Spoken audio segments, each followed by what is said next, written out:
성탄의 기쁨과 평강이 여러분 모두에게 함께 하시기를 바랍니다. 오늘 이 성경 구절은 제가 교회 개척을 준비하면서 교회 이름을 뭐라고 지어야 할지를 고심할 때 응답으로 받은 성경 구절입니다. 제가 신학교 시절부터 목회자 선배님들이 교회를 개척할 때 몇 가지 준비해야 되는 조건이 있는데 그 중에 하나가 교회 이름을 하나님께 받아야 된다는 것이었습니다. 그래서 저는 교회 개척을 앞두고 하나님께 이름을 어떻게 받는 것인지, 하나님이 그것을 무슨 벽에다가 쓰시는 것인지 참으로 난처하고 난감하고 부담이 됐는데, 어느 날 인터넷으로 어느 외국 목사님의 설교를 듣는 중에 마음속에 복음은 기쁜 소식이다라는 것이 깨달아지면서 그것이 교회의 이름이 될 수 있겠다라는 생각이 들었습니다. 그때 생각났던 성경 구절이 바로 오늘 본문에 내가 모든 백성에게 미치는 큰 기쁨의 좋은 소식이라는 성경 구절이었습니다. Good news of great joy. 그런데 제가 의아하게 생각했던 것은 이렇게 좋은 이름을 그때까지 교회 이름으로 채택한 교회가 많지 않았다는 사실입니다. 지금은 많아서 고민이지만 여러분, 우리에게는 위로부터 말씀하시는 분이 계십니다. 이것은 어떤 이론적인 차원에서 말씀하신다는 것보다 우리가 들을 수 있도록 우리의 마음속에 말씀하는 분이 계시다는 것입니다. 우리의 신앙 고백이 가능한 이유는 바로 여기에 있고, 그리고 우리가 믿음이 생길 수 있는 이유도 여기에 있습니다. 믿음은 들음에서 나며 들음은 그리스도의 말씀으로 말미암았느니라 라고 했는데, 특정한 일에 대하여 우리가 믿음을 얻을 수 있는 길은 뭔가 우리 마음속에 주님이 주시는 말씀이 들려올 때 그것을 하나님의 말씀으로 듣고 그것을 하나님의 약속으로 믿고 거기에서 믿음이 생성되는 신비한 역사가 일어나는 것입니다. 하나님은 말씀하시는 분이라는 사실을 우리는 간과할 수 없습니다. 기독교 신앙은 무엇을 보고 경배하는 신앙이 아니고 하나님의 말씀을 듣고 믿는 신앙입니다. 사람마다 차이가 있을 수는 있지만 성령이 우리 안에 거하시기 때문에 성령이 감동하시는 것을 모든 성도들은 경험합니다. 성도 간의 차이가 있을 수는 있지만 성령이 감동하시는 것을 모두가 경험하기 때문에 사람들이 아멘을 함께 한다는 사실이 그것을 증거합니다. 마치 약속이나 한 것처럼 사람들이 아멘을 함께 한다는 말은 그들이 동일하게 감동을 느낀다는 말이고, 성령이 예외가 없이 모든 사람들의 마음을 함께 감동하실 때가 있다는 사실이고, 그 사건을 통하여 성도들 모두는 성령이 주시는 감동을 느낄 수 있는 능력을 소유하고 있다는 것을 알 수 있습니다. 어떤 분들은 제가 설교를 잘한다라고 말씀을 하는 것 같은데 그것은 상황을 잘못 파악하는 것입니다. 설교를 잘하는 게 아니고 성령의 감동을 잘 듣는 것입니다. 여기에는 엄청난 차이가 있습니다. 이것은 무슨 말을 잘하는 기술을 소유했다는 말이 아니고 하나님과의 관계 속에서 성령과의 친밀한 교제를 통해서 하나님이 주시는 감동을 받고 그것을 성도들에게 전하기 때문에 성도들이 은혜를 받게 되는 것입니다. 성도님들에게 하나님이 갓 쪄낸 찐빵을 먹여드리기 위해서 얼마나 성령의 음성에 귀를 기울이는지 아는 분만이 아십니다. 이것은 학식으로 되는 게 아니고 말빨로 되는 게 아니고 연습으로 되는 것도 아닙니다. 그렇기 때문에 설교자가 하나님이 주시는 말씀을 성도들에게 대언할 수만 있다면 설교를 잘하느냐 못하느냐 하는 것은 무의미하고 불필요한 판단이 될 것입니다. 잘하고 못하는 게 중요한 게 아니고 하나님이 성도들에게 주시는 말씀을 대언하는 것이 중요한 것입니다. 하나님이 주시는 말씀을 듣고 싶어 하는 것이지 잘하는 설교를 듣고 싶어 하는 것이 아니기 때문입니다.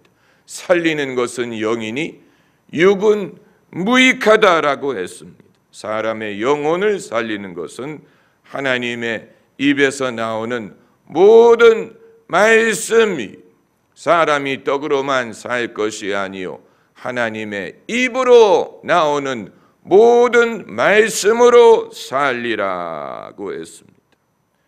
계시의 시대는 지나갔지만 성령은 여전히 교회에 말씀하십니다.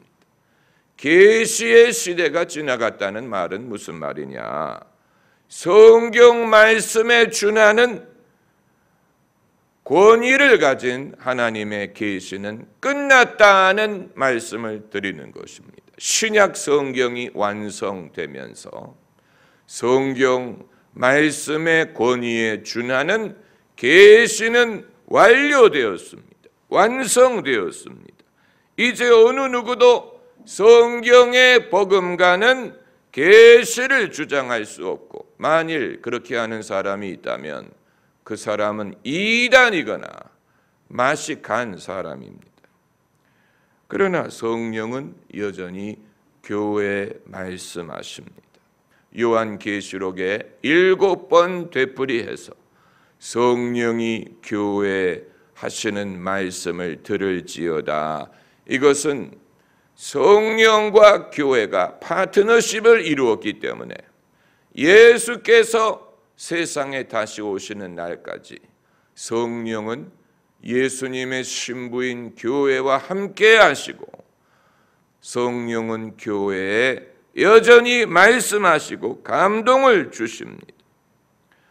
우리는 사람이 성령의 감동을 받아서 성령의 은사 사용하는 것을 좀 보고 배워야 됩니다. 예언하는 것이든 방언하는 것이든 방언 통역하는 것이든 백문이 불여일견이라고 100번 거기에 대해서 듣는 것보다 한 번 누가 하는 것을 보는 것이 더 큰 교훈이 됩니다. 이런 것을 보기 원하시는 분들은 주일 예배만 참석하지 말고 수 예배나 금요 심야 기도회를 오셔야 제가 성령의 감동으로 예언을 하거나 방언 통역을 하거나 때로는 성도님들에게 방언 통역할 기회를 드리고 성령의 은사를 사용하는 것을 경험하실 수 있습니다. 군 장교들이 진급을 하려면 실전 경험을 쌓아야 됩니다.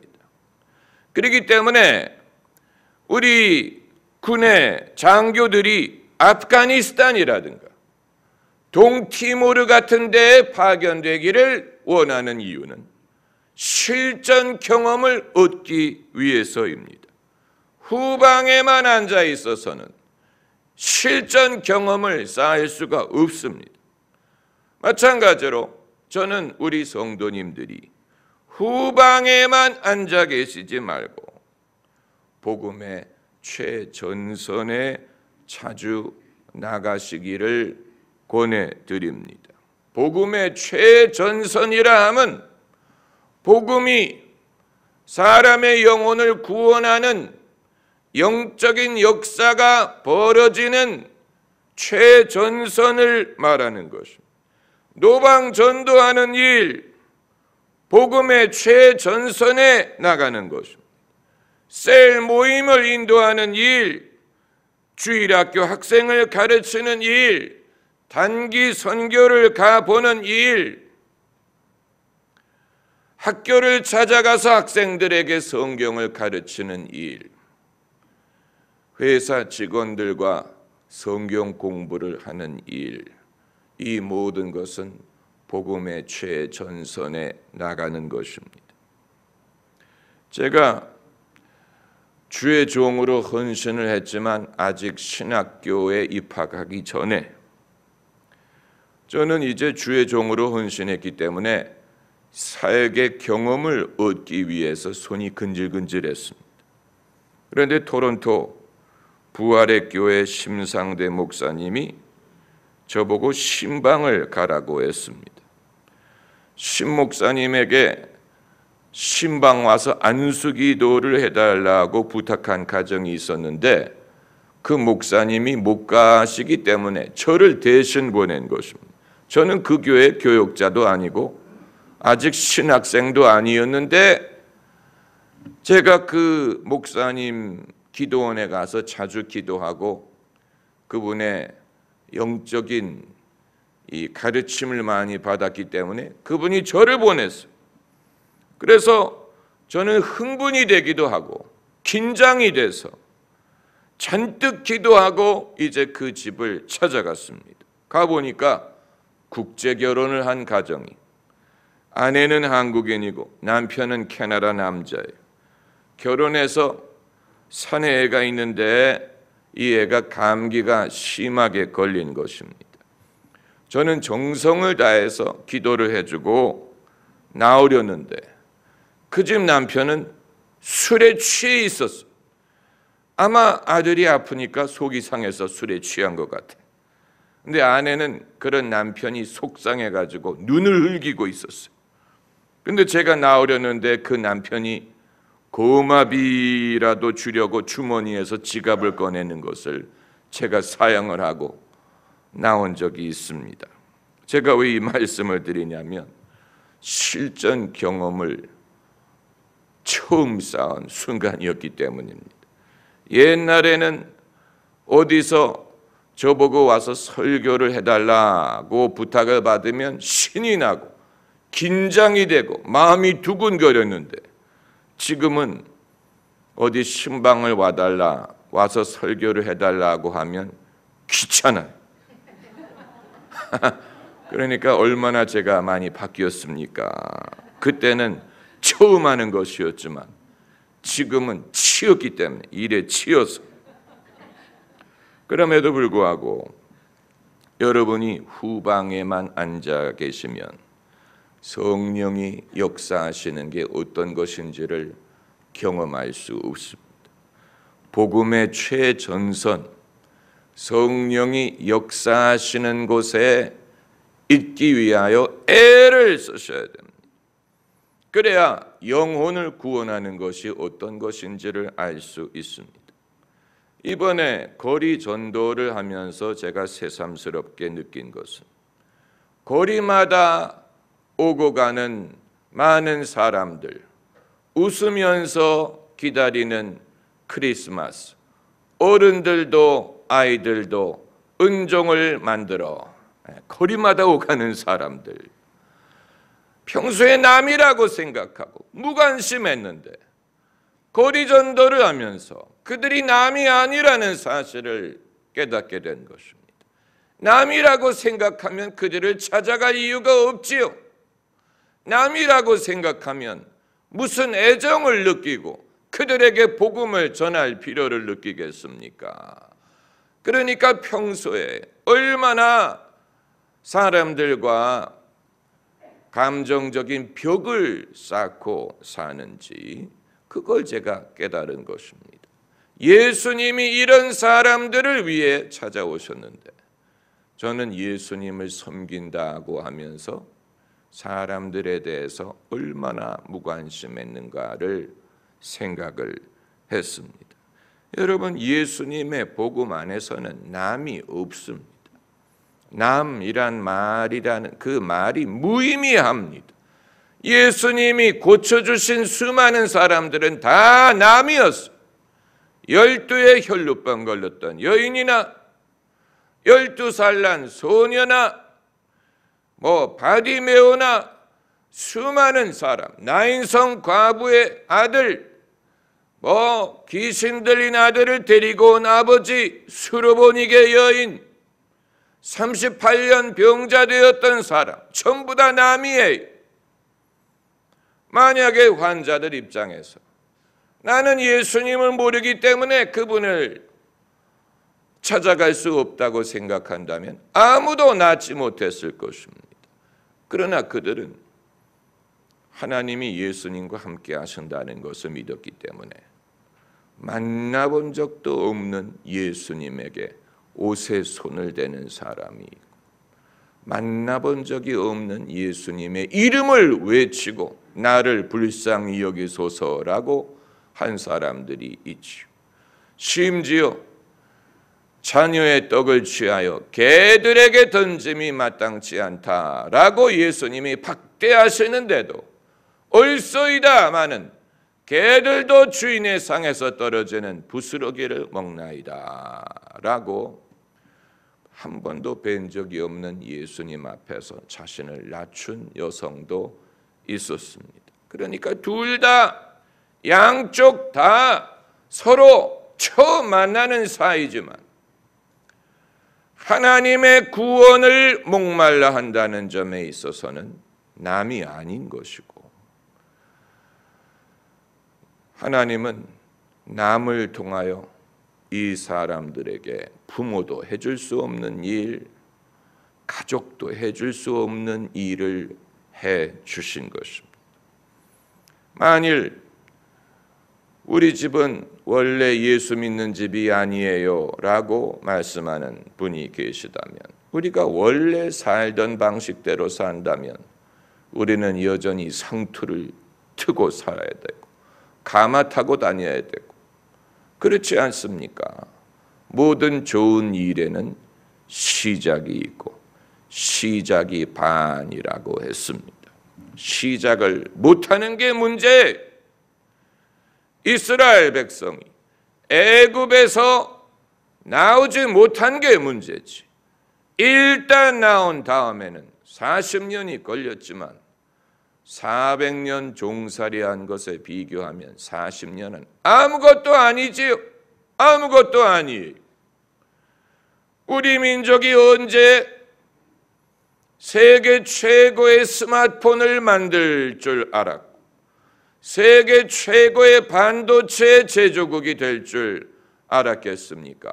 그 이외에도 우리가 아직 엄두를 내지 못하는 많은 일에 대해서 우리는 원래 그걸 해보지 않았다, 우리는 원래 그런 걸 하는 민족이 아니다라고 생각할 필요가 없는 이유는 Why not?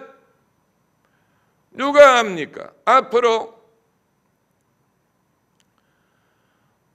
대한민국이 모든 면에 있어서 이전에 상상할 수 없었던 부분, 그게 무엇일지 지금은 알 수 없지만 과거에는 우리가 첨단의 공부를 하려면 미국을 가야 되고 외국에 가서 음악을 공부해야 되고 미술을 이탈리아에 가서 공부해야 되고 이런 식으로 당연하게 여겼던 부분에 있어서 누가 합니까? 앞으로는 조각을 배우려면 서울을 가라라든가 성악을 배우려면 부천을 가라라든가 아무도 모르는 것이죠. 이전에 해보지 못했다고 앞으로도 하지 못하리라는 법은 없는 것이고, 우리는 변화의 시대에 살고 있고 이 변화는 공이 어디로 튈지 알 수 없는 변화이기 때문에 우리 모두는 깊이 생각하고 기도하고 준비하고 그리고 우리의 마음을 넓게 열 필요가 있습니다. 자식을 잘 키우는 부모들이 하는 6가지라는 글이 있어요. 자녀를 잘 키우는 부모들이 하는 6가지 일 중에 하나가 아이의 지평선을 넓게 해주는 것이다 라고 했습니다. 그 아이가 자기의 그 좁은 환경에만 갇혀 살지 않도록 그의 안목을 넓혀주는 것, 그것이 자식을 잘 키우는 부모가 하는 6가지 중에 하나입니다. 나머지 5가지는 뭡니까? 그 나중에 알려드릴게요. 복음의 최전선에 나가서 그야말로 총알이 날아다니는 최전선에 가야 성령의 인도라는 것이 어떤 것인지를 알 수 있고 그것을 받을 수가 있고 그리고 그 순간에 성령의 인도를 따르는 것을 경험할 수 있습니다.